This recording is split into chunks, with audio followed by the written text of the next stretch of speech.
Straight into the roof of the net. Nice one. Straight down the middle. So a good performance from both teams here today. Hello and welcome to Firstpost. I'm Rupha Ramani. Let's get started.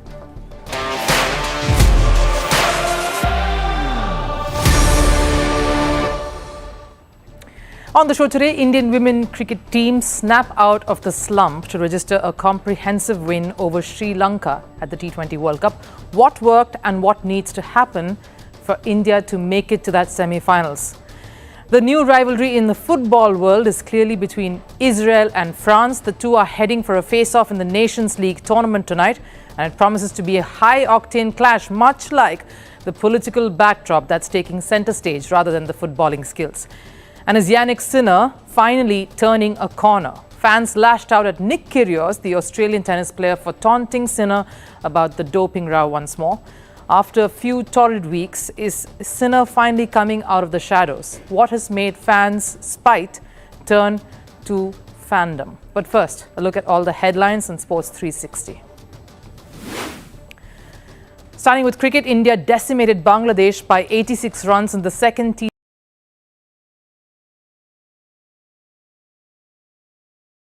Deshi lineup. With half centuries from Reddy and Rinku, India posted a target of 222. Reddy chipped in with 2 wickets too when India bowled, restricting Bangladesh to 135. In the Women's T20 World Cup, Pakistan's captain Fatima Sana will be flying back home in the middle of the tournament because of her father's demise. Sana was key in Pakistan's win over Sri Lanka. In her absence, Muniba Ali will lead the side against Australia and New Zealand in the remaining Group A games. Pakistan currently in third place. Harry Brook put England in command of the first test against Pakistan in Multan. The middle-order batter scored a quick-fire triple century to give England a lead of 267 runs. England declared the innings at a massive 823. In response, Pakistan are currently struggling at 152 for the loss of 6 wickets at the end of day 4's play. Over in tennis, Novak Djokovic eased past unseeded Roman Safiullin to enter the quarterfinals of the Shanghai Masters. Djokovic beat Safiullin 6-3, 6-2 in straight sets. During the match, Djokovic expressed his dissatisfaction over ATP's new clock rule that's forced the chair umpire to warn Djokovic for delaying the match. This is the second instance in 5 days that Djokovic has been warned for the same thing. And Hurricane Milton has torn the roof of baseball team Tampa Bay's home stadium Tropicana Field in Florida. The stadium was currently being used to house emergency workers. A large section of the roof was completely destroyed.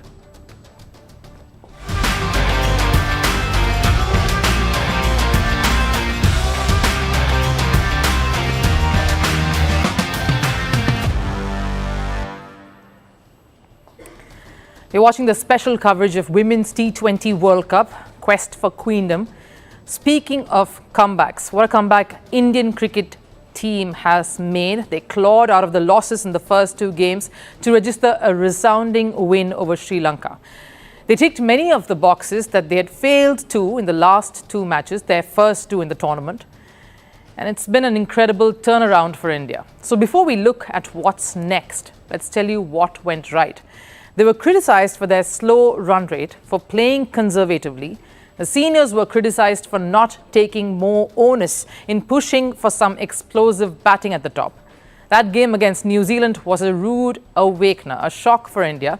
They self-combusted with Harmanpreet, the captain, completely losing her focus and the edge.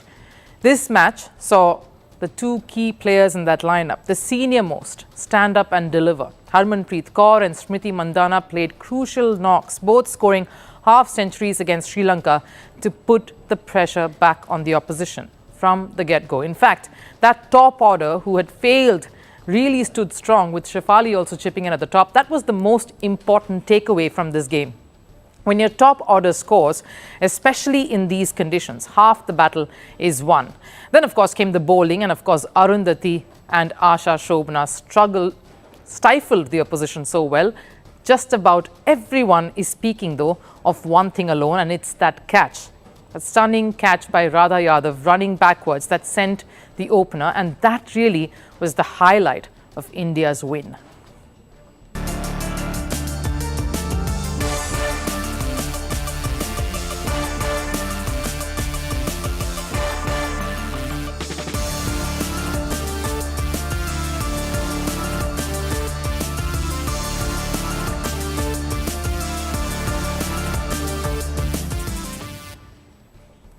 And it completely wowed everyone. That catch went viral and social media platforms started buzzing.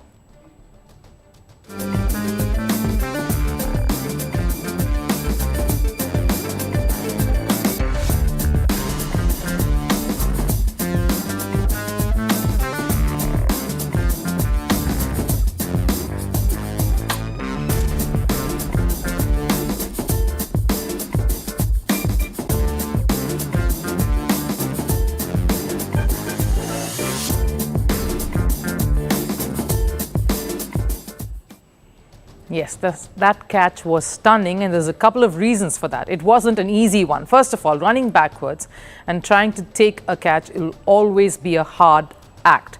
It's one of the most difficult attempts to make. Secondly, catching in day and night games when India has not even trained under lights in the lead up to the World Cup and jumped right into the warm-up games is very difficult. Coming to Dubai, that massive stadium that has a different kind of lighting system, that makes catching particularly a challenge. You'll see why. And normally in stadiums, let's take a look at Sharjah here. That's how Sharjah looks. You have floodlights like the ones that you can see on the screen right there behind me, similar to what you catch in almost all cricket grounds. The traditional light towers, the shapes and sizes of course vary from different stadiums and different countries too. This is just as difficult. It can blind you. But let's take a look at the Dubai Cricket Stadium. The stadium at DCIS looks like this. It has a ring of light that runs around the roof, and it's called the Ring of Fire, and for a reason, because it's completely different. It's like a glittery disco ball. It's bright, and it takes some time getting used to. That's one of the things that players need to get used to and adjust to every time they play here at this stadium. It won't blind you, but it is an unusual pattern that takes a while to acclimatize to. That's why this catch was one of the best in the tournament so far. Now I'll go back to what I started with. Why, this particular catch is going to be a big challenge for women cricketers in particular. The percentage of day and night matches women play is far lesser than what the men play. It's 41% to 18% when you look at T20 cricket that both have played since 2021 under lights. That's a stark difference. Now, I understand that these are professional cricketers, and you do get used to these conditions and adverse situations, and that's what makes them pros. But it is challenging nevertheless. Moving on to what lies ahead in India's group. Let's take a look at where everyone's placed. India, thanks to that comprehensive win, have managed to up the net run rate into a better situation. That margin of win helped. But here is what they need to do to qualify for the semi-final. If they beat Australia, then they are more comfortably placed, at least relatively, because they need to hope that New Zealand and Pakistan lose one of their games ahead. The easiest path would be Australia losing both of the remaining games, which we know is unlikely. It may come down to the net run rate in almost all the scenarios, with New Zealand having the advantage of playing that last group game. So they'll know what's the equation that they need to try and achieve to stop India from making it to that semi-final. So it's all very tense yet. India needs to stop one of the most dominant sides in this World Cup in order to keep their World Cup dreams alive. The war in West Asia is now causing tensions in Europe too. Massive repercussions of that has been between Israel and France. A recent event of Israel bombing a French oil facility in Lebanon has of course worsened the ties, the once healthy relationship between Israel and France turning sour. And while the political drama continues to intensify, the two countries are gearing up to face off on another battlefield, the football pitch. Israel will take on France in a Nations League game later tonight, but not in Jerusalem, as was the original schedule, but in Budapest instead. Right, the match has obviously been moved to Hungary ever since the war began. All of Israel's home matches, in fact, have been moved to Hungary. But the biggest question is, when the two sides face each other, will the focus be entirely on football? Situation in Israel is really difficult at the moment.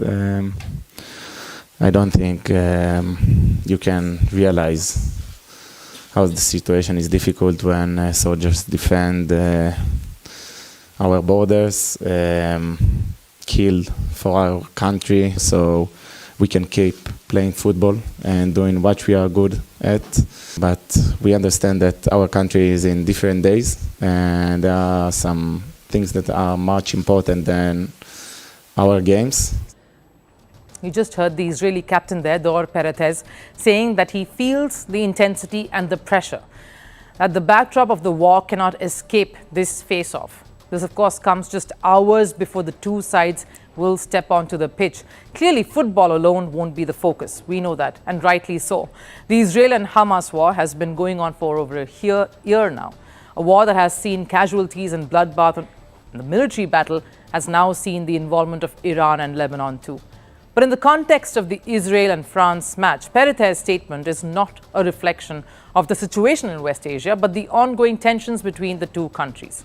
It, of course, all started with France halting the arms delivery to Israel and President Macron criticizing Israel's Prime Minister Netanyahu, which led to a strong retaliation from Israel, who bombed that French oil facility. This was Israel's way of expressing their frustration over France backing out. As Israel fights the forces of barbarism led by Iran, all civilized countries should be standing firmly by Israel's side. Yet President Macron and some other Western leaders are now calling for an arms embargo against Israel. Shame on them. And the firefighting isn't just coming from Israel. They might have expressed their anger over the whole incident, but France too continues to hold its ground in the matter. Nous sommes en solidarité avec la sécurité d'Israël. Et je le dis I regret that Prime Minister Netanyahu made another choice and took on this responsibility, in particular land operations on Lebanese soil. And so, yes, if we call for a ceasefire, what's consistent is not to provide weapons of war. And I think that those who supply them cannot call for a ceasefire every day and continue to supply them. Néanmoins, nous essayons aussi d'être cohérents. So clearly, when the two countries take on each other in Budapest, the political tension is definitely going to spill over. And while Israel may think that hosting their home matches in Budapest is the safest option, it probably isn't. For the past few months, Budapest has seen a lot of anti-Israel protests. And in the middle of this, just picture an Israeli football side traveling to face France. It's quite the potboiler. So when these two sides face off, security will be on high alert, as this promises to be a high-octane clash. And as seen in Euros, French fans aren't the easiest to tackle. They have a history of being rowdy, to be polite, not just during the match, but before the game too, when they want to intimidate their opponents and the opposing fans. So when the French fans visit Budapest to support their team, tensions will be high. Something even the Israeli team is aware of. As you say, the situation is really strange to host the game here in Budapest. Some situations that happening during this year that keep happening. So we have this amazing privilege to host the game in here and to play football during our country is in a war. So we can keep playing football and doing what we are good at. And here's what makes it worse, the fact that French captain Kylian Mbappe won't be part of the squad here. He won't be part of this face-off. Given the fandom Mbappe has, this might have helped ease the tensions a notch or two there, signaling the start of a new rivalry brewing here. That's itself is what's setting up nicely. A rivalry that didn't originate on the football field though, but over a feud on political grounds, and that's what's going to be a little interesting to see.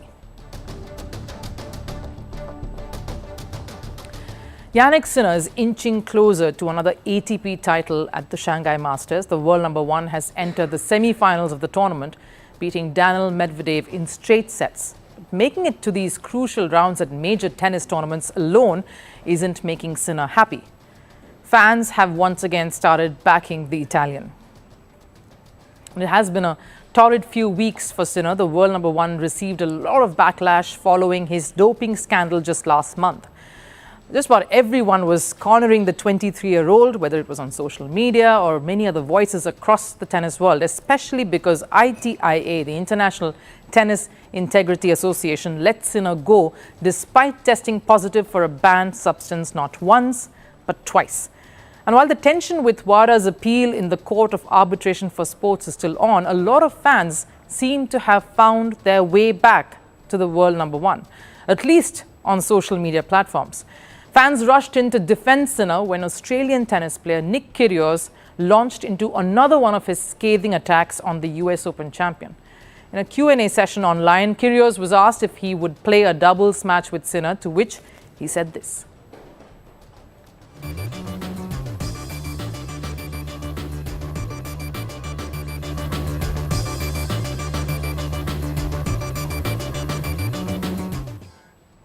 Not the first time that Kyrgios has attacked Sinner following the doping row. And of course, it's not the first time that Kyrgios has been that blatant. He's known to shoot off his mouth. Ever since the Sinner verdict was announced, though, the biggest critique has been the Aussie. Kyrgios, who is currently away from tennis action since he suffered an injury in October 2022, is quite active on social media, actively attacking Sinner, that is. And while Kyrgios' past comments were embraced by fans, seconded to, the latest didn't really sit too well.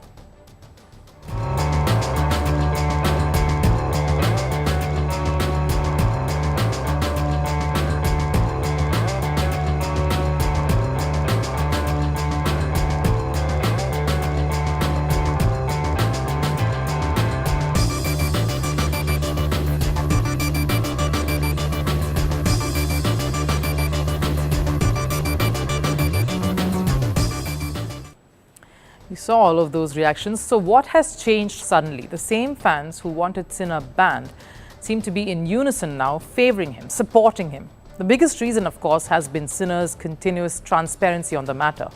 Even after getting cleared from ITIA, the 23-year-old has been vocal about the episode. Sinner never shied away from talking about the controversy, even after WADA has been seeking a lengthy ban for him.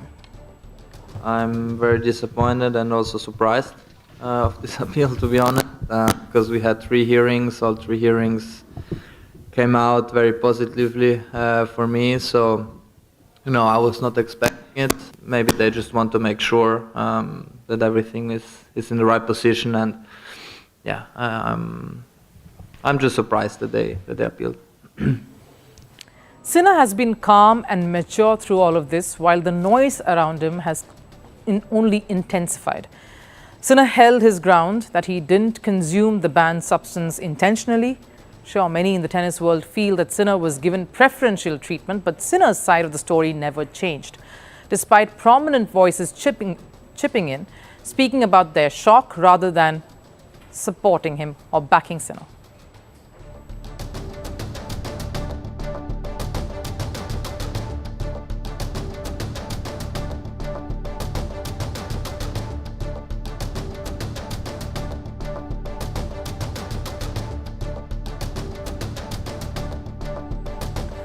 While both Federer and Djokovic didn't really side with Sinner, they did point out the bigger picture.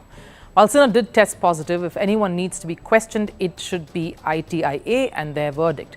That's where the inconsistency lies. Some others, like Rafael Nadal and Sinner's contemporary here and one of his biggest opponents, Carlos Alcaraz, were a little more supportive.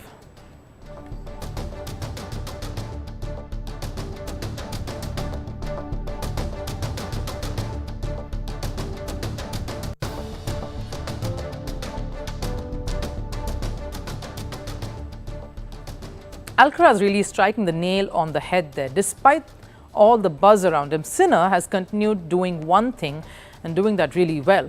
He's not let all of this affect his form or let his results dip. He fought a lone battle all through this doping controversy and attempted to shut that noise by winning matches, winning titles like the US Open or reaching the final of China Open, and is currently competing for the Shanghai Masters title. He's a step closer there. He went about his business, continued to perform at the biggest stage. Maybe that has gotten fans around. Sinner became the first Italian to reach world number 1 in the world. He won 2 Grand Slams in 2024, and even though this incident was a bit of a hurdle, he found a way around it. And fans are probably beginning to realize that Jannik probably isn't the Sinner.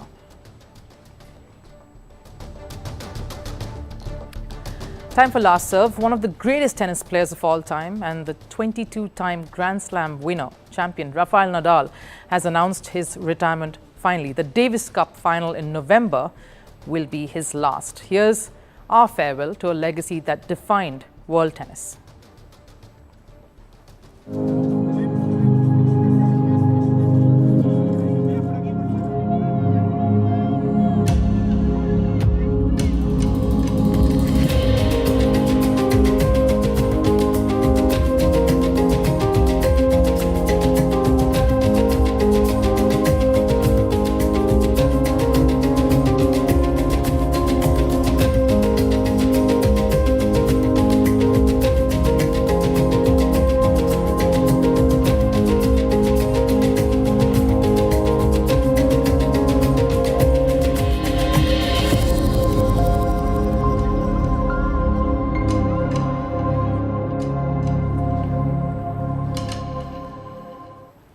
Tennis, and definitely a sense of rivalry, the one that Roger Federer and Rafael Nadal shared.